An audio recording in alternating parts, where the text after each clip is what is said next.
Hello traders, welcome to traders club of India. Hope आप सब लोग ठीक है।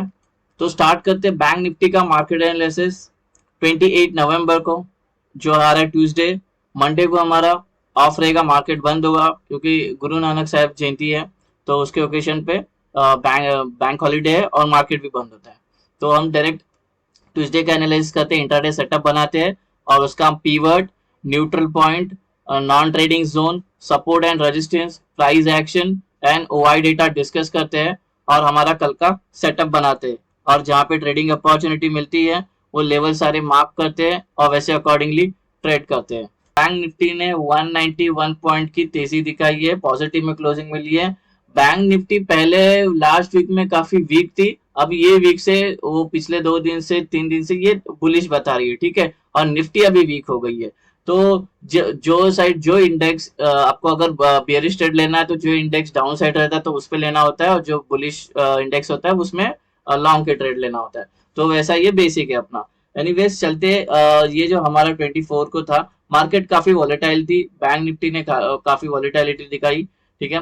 तो हालांकि ये ज्यादा नहीं रह पाई, ये भी 200 पॉइंट की रेंज में ही अप एंड डाउन किया है। 5 मिनट टाइम फ्रेम में बैंक निफ्टी के आ गए।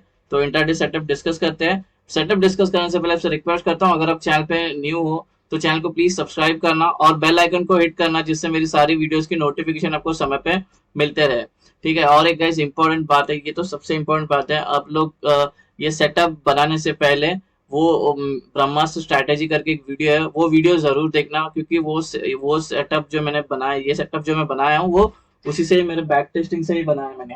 और उसके बाद मैंने ये उसको उस पे मैंने अपना 2 साल का बैक टेस्ट डाला हुआ, वो 40 मिनट्स का वीडियो, वो जरूर देखना, जिससे आपको बुलिश ट्रेड कितने कैंडल पे एंट्री लेना चाहिए, बेरिश ट्रेड कितने कैंडल पे एंट्री लेना चाहिए, और प्राइस एक्शन का कितना इंपॉर्टेंस है और कहाँ पे प्राइस एक्शन काम करता है और कैसे काम करता है, वो सारा इन डिटेल डिस्कस किया। तो वो वीडियो को जरूर देखना, उसके बाद ही ये सेटअप पे आना। तो एनीवेज हमारा बैंक निफ्टी का पहला ये न्यूट्रल पॉइंट आया है, वाइड रेंज न्यूट्रल पॉइंट है। मोस्ट प्रोबेबली ये साइडवेज का इंडिकेट करता है कि ज्यादा वॉलेटिलिटी मिलेगी नहीं हमें, अगर न्यूट्रल पॉइंट ज्यादा वाइड है तो। और ये बीच वाला पीवट होता है, और ये नॉन ट्रेडिंग जोन है, और इसकी पूरी वैल्यू है 43,686 से लेके 43,741। अभी रेजिस्टेंस लेवल डिस्कस करते हैं। 5 रेजिस्टेंस आए हैं। तो रेजिस्टेंस 1, इसी के अंदर इंक्लूडेड प्रीवियस डे हाई है, और ये एरिया पूरा नॉन ट्रेडिंग जोन है, और ये नॉन ट्रेडिंग जोन की वैल्यू है 43,805 से लेकर 43,832। Resistance two non trading zone, और ये नॉन ट्रेडिंग जोन की वैल्यू है 43,912 से लेकर 43,943। रेजिस्टेंस 3 नॉन ट्रेडिंग जोन, ये नॉन ट्रेडिंग जोन की वैल्यू है 4432 से लेकर 4466। रेजिस्टेंस 4 नॉन ट्रेडिंग जोन, ये नॉन ट्रेडिंग जोन की वैल्यू है 44,149 से लेके 44,177। रेजिस्टेंस 5 नॉन ट्रेडिंग जोन, ये रेंज की पूरी वैल्यू है नॉन ट्रेडिंग जोन की 44,261 से लेके 44,290। डिस्कस करते हैं सपोर्ट लेवल। सपोर्ट 1, इसी के अंदर इंक्लूडेड है प्रीवियस डे हाई, ये नॉन ट्रेडिंग जोन है, ये नॉन ट्रेडिंग जोन की वैल्यू है 43,567 से लेकर 43,603। सपोर्ट 2 नॉन ट्रेडिंग जोन, इसी के अंदर आया ओपन इंटरेस्ट का सपोर्ट, जो आ रहा है 43,500 हमारा सपोर्ट एक्ट करेगा ओपन इंटरेस्ट का। और ये पूरी रेंज की वैल्यू होगी नॉन ट्रेडिंग जोन की 43,467 से लेकर 43,500। रेजिस्टेंस 3 नॉन ट्रेडिंग जोन, ये नॉन ट्रेडिंग जोन की वैल्यू है 43,553 से लेके 43,380। सपोर्ट 4 नॉन ट्रेडिंग जोन, ये नॉन ट्रेडिंग जोन की वैल्यू है 43,237 से लेके 43,266। सपोर्ट 5 नॉन ट्रेडिंग जोन, ये नॉन ट्रेडिंग जोन की वैल्यू है 43,139 से लेके 43,165। सपोर्ट, रेजिस्टेंस और न्यूट्रल पॉइंट डिस्कस हो गया। अगर कोई रेंज आपको समझ में नहीं आया मेरे बोलने पे, या फास्ट गया हूं, तो आप वीडियो को पॉज करके वो आप रेंज मार्क कर लेना, ठीक है। और एंट्री एग्जिट मार्क करने से पहले आपसे रिक्वेस्ट करता हूँ कि इस वीडियो को पूरा देखना, बीच में स्किप मत करना, नहीं तो आपको entry exit, open interest, price action, support, resistance ठीक से पता नहीं होगा तो आपको नुकसान हो सकता है। वैसे ये कोई टिप या कोई एडवाइजरी कॉल नहीं है, और ना ही हम कोई सेबी रजिस्टर्ड है। तो ये एजुकेशन पर्पज के लिए वीडियो है, तो आप इसको एजुकेशन पर्पज के हिसाब से बैक टेस्ट करके आप अपने सेटअप को, ये अपना सेटअप बना सकते हो। गाइस ये कल की हमारी एंट्री और एग्जिट होगी जब रेंज मार्क होने के बाद रेंज के अपर साइड में आपको ग्रीन एरोस मार्क करना है और रेंज के लोअर साइड में आपको रेड एरोस मार्क करना है, जिससे आपको एंट्री और एग्जिट आसानी से दिखने में आए, समझ में आए, बस उसी के लिए ही है।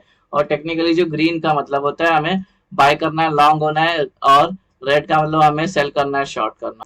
अभी फ्लैट ओपन का डिस्कस करते हैं, एंट्री लेना कब। अगर प्राइस यहाँ पे ओपन होती है तो हमें कुछ करना नहीं है, क्योंकि ये दोनों के बीच में तो हमारा ट्रेड नहीं है। हमारा ट्रेड कभी भी इनिशिएट करना है तो हमें स्टार्ट जब भी लेंगे तो हम नॉन ट्रेडिंग जोन से ही होंगे। तो जब भी ये ओपन होगा, अभी ये कैसा फ्लैट ओपन इधर हुआ, फिर प्राइस को यहाँ पे आने देना है या तो हमें यहाँ पे आने देना है। ये कहीं पे भी आई या समझो इसके ऊपर भी कोई नॉन ट्रेडिंग जोन है, जितना भी उसके अंदर आए, कहाँ पे तो आने देना है प्राइस को। और उसके बाद हमें प्राइस को सस्टेन होने देना है। सस्टेन का जो थ्रेशोल्ड है वो कम से कम होना चाहिए 15 मिनट, या 15 मिनट के ऊपर कितना देर भी कंसोलिडेट करने के बाद ऊपर ब्रेकआउट करे तो ऊपर का ट्रेड लेंगे, नीचे ब्रेक डाउन करे तो नीचे का ट्रेड लेंगे। यहाँ पे भी ऊपर ब्रेकआउट किया तो ऊपर का ट्रेड लेंगे, नीचे ब्रेक डाउन किया तो नीचे का ट्रेड लेंगे। ऊपर के ट्रेड के ऊपर के सारे रेजिस्टेंस होंगे टारगेट, नीचे के ट्रेड के नीचे के सारे सपोर्ट होंगे टारगेट। अभी डिस्कस करते हैं gap up. Suppose gap up होती है R1 के अंदर, और यहाँ पे टाइम बिताने के बाद ऊपर ब्रेकआउट करिए तो ऊपर का ट्रेड, नीचे ब्रेक डाउन करिए तो नीचे का ट्रेड। ठीक है। अगर ये यहाँ पे गैप अप होती है तो जैसे हमने फ्लैट ओपन कैसे करते हैं, हम प्राइस को यहाँ पे या तो यहाँ पे आने के बाद सस्टेन करने के बाद जहाँ ब्रेकआउट करेगा वहां का हम ट्रेड लेंगे। सस्टेन का जो टाइम पीरियड है कंसोलिडेशन का वो 15 मिनट होना चाहिए। ठीक है। अगर ये गैप अप होती है सपोज इसी के अंदर R1 के अंदर, और ये बड़ी बड़ी कैंडल बन के डायरेक्ट गिरना स्टार्ट करती है, यहाँ पे टाइम नहीं बिता पाती है, एक ही कैंडल में नीचे गिरना स्टार्ट करती है, एक ही कैंडल में ऊपर जाना स्टार्ट करती है।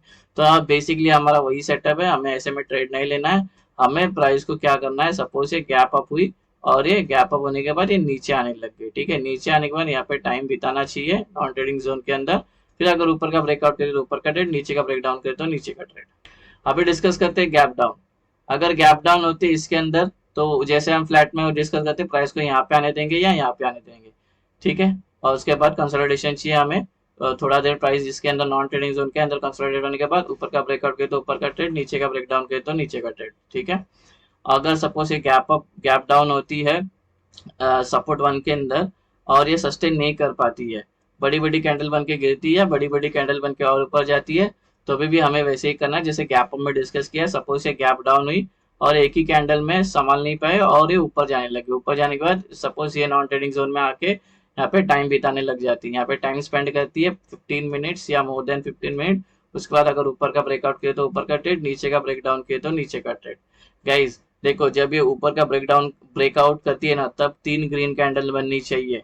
अगर ये नीचे का ब्रेकडाउन करे तो 3 ग्रीन रेड कैंडल बननी चाहिए, तभी हमारा ट्रेड इनिशिएट होगा। इसलिए मैंने आपको पहले भी बोला, वीडियो स्टार्ट हुआ जब भी आपसे बोला था, रिक्वेस्ट किया आपसे कि ब्रह्मास्त्र स्ट्रैटेजी करके वीडियो लिंक डिस्क्रिप्शन में भी मिल जाएगा, प्लेलिस्ट में भी मिल जाएगा, वहां पे जाके वो वीडियो जरूर देखना। उसमें आपको एंट्री जो होती है कितने कैंडल पे और कैसी होनी चाहिए वो मैंने सब इन डिटेल डिस्कस किया, तो वो वीडियो प्लीज देखना। 43,700 पे प्राइस है। ठीक है। अब और जो सपोर्ट है वो टेक्निकली कहाँ पे आ रहा है, 43,500 पे सपोर्ट आ रहा है, क्योंकि यहाँ पे सबसे ज्यादा पुट राइटर्स के ओपन इंटरेस्ट बिल्डअप है, जो है लगभग 30 लाख के पास है, और यहाँ पे है सिर्फ 12 लाख। 16 थे उसमें से 4 गए तो 12 बचे, तो ये लोग वीक है, तो ये हमारा सपोर्ट बनेगा टेक्निकली। ठीक है। कॉल राइटर्स कौन होते हैं, जिनका व्यू होता है नीचे के साइड। पुट राइटर्स कौन होता है, जिनका व्यू होता है बुलिश। ठीक है। हाँ, ये ऑप्शन चेंज बायर्स के लिए, लेकिन इसको देखना होता है सेलर के नजरिए से। ठीक है। और एक अभी हमारा जो रेजिस्टेंस काम करेगा वो 44,000, क्योंकि 44,000 पे है फॉर 32 लाख है, और यहाँ पे सिर्फ 11 लाख है। ठीक है। तो ये हमारा रेजिस्टेंस काम करेगा। प्राइस अभी 43,700 पे। ठीक है। तो ये हो गया हमारा सपोर्ट रेजिस्टेंस ओपन इंटरेस्ट का। डेटा की बात करेंगे तो ये लोग थोड़ा सा स्ट्रांग है, थोड़ा सा, ज्यादा नहीं, और ये लोग थोड़ा सा वीक है। डेटा देखो, यहाँ पे देखो सब 80, 26, 17, 13, यहाँ पे सिर्फ एक ही बार 27 है, बाकी सब 10 लाख के नीचे ही है। ठीक है। तो ये लोग स्ट्रांग है स्लाइटली। ठीक है। और लोग वीक है। जैसे हम मैंने पहले भी बताया कि बैंक निफ्टी थोड़ी सी अभी स्ट्रांग चल रही है, लेकिन पता नहीं अभी 28 नवंबर को क्या होता है, 3 दिन की छुट्टी में, लेट्स सी। और इन द मनी में देखने गए तो ये लोग ने होल्ड करके रखा है, तो यहाँ पे भी ये लोग स्ट्रांग है। और ये लोग यहाँ पे देखो सब छोड़ के गए, ये देखो यहाँ पे सब देखो माइनस दिख रहे हैं, ये सब छोड़ के भागे हुए इन द मनी में, तो ये लोग वीक है। तो और ये लोग डेटा थोड़ा सा बुलिश है। ठीक है। थोड़ा सा बुलिश है, उसका रीजन मैं क्यों बता रहा हूँ। जो पीसीआर जो हमने प्रीवियस डिस्कशन में किया था 24 की, उस दिन पीसीआर 0.7 था। अभी का जो पीसीआर आ रहा है 28 का वो 0.8 है, मतलब 0.1% से पीसीआर भी ऊपर आया है। ठीक है। तो हालांकि ये 0.8 भी बियरिश ही रहता है, ठीक है। तो हम जो ये व्यू लेंगे ये बुलिश साइडवेज लेंगे, ठीक है। ये कभी भी नीचे आ सकती है, अभी तो 3 दिन की छुट्टी है तो कभी भी नीचे आएगी। तो डेटा बुलिश है फिलहाल के लिए, डेटा के हिसाब से भी और पीसीआर के हिसाब से भी 1% ऊपर आई है, 0.1%। तो ये हल्का सा बुलिश है, साइडवेज बुलिश, ठीक है। तो हमें हमारा सपोर्ट रेजिस्टेंस मिल गया है। चलते चार्ट पे गाइस, ये 44,000 जो आ रहा है ये दोनों के बीच में आ रहा है। तो अगर आप यहाँ पे लॉन्ग होने जाओगे तो अपना प्रॉफिट यहाँ पे बुक कर लेना, ठीक है। और ऊपर के लिए तो कुछ टेंशन नहीं है, ठीक है। अगर लॉन्ग होने जा रहा है तो क्योंकि यहाँ पे कॉल राइटर्स के ओपन इंटरेस्ट सबसे ज्यादा है यहाँ पे, ठीक है। यहाँ पे होगी सेलिंग प्रेशर, तो प्राइस जब ऊपर आएगी इसको लग के ट्रेंड चेंज हो सकती है, ठीक है। प्राइस क्योंकि यहाँ पे सेलर एक्टिवेट हो जाएंगे, प्राइस को नीचे रख लेंगे। तो 44,000 है। ओपन इंटरेस्ट का जो सपोर्ट आ रहा है जो है 43,500, जो सपोर्ट 2 के अंदर ऑलरेडी सेटअप के अंदर इंक्लूड हो गया है। आपको सिर्फ जब सपोर्ट 2 बनाओगे तो उसके साथ एक येलो कलर की लाइन भी डाल देना, ताकि आपको पता लगे कि ये 43,500 हमारा ओपन इंटरेस्ट का सपोर्ट है। तो प्राइस अगर नीचे गिरती है तो इसको लग के प्राइस ट्रेंड चेंज कर सकते हैं, बिकॉज पुट राइटर्स के सबसे ज्यादा ओपन इंटरेस्ट बिल्डअप हुए है 43,500 पे। ओपन इंटरेस्ट बिल्डअप है, यहाँ पे बाइंग प्रेशर होगा, मतलब कि बायर्स एक्टिवेट होंगे और फिर प्राइस को ऊपर लेके जा सकते हैं, ट्रेंड चेंज हो सकता है। तो 43,500 ओपन इंटरेस्ट का सपोर्ट है। सो गाइज, ये बन गया हमारा बैंक निफ्टी का 28 नंबर का सेटअप। होप आपको ये सेटअप पसंद आया तो वीडियो को लाइक करना, शेयर करना और ट्रेडर्स कम्युनिटी में फॉरवर्ड करना।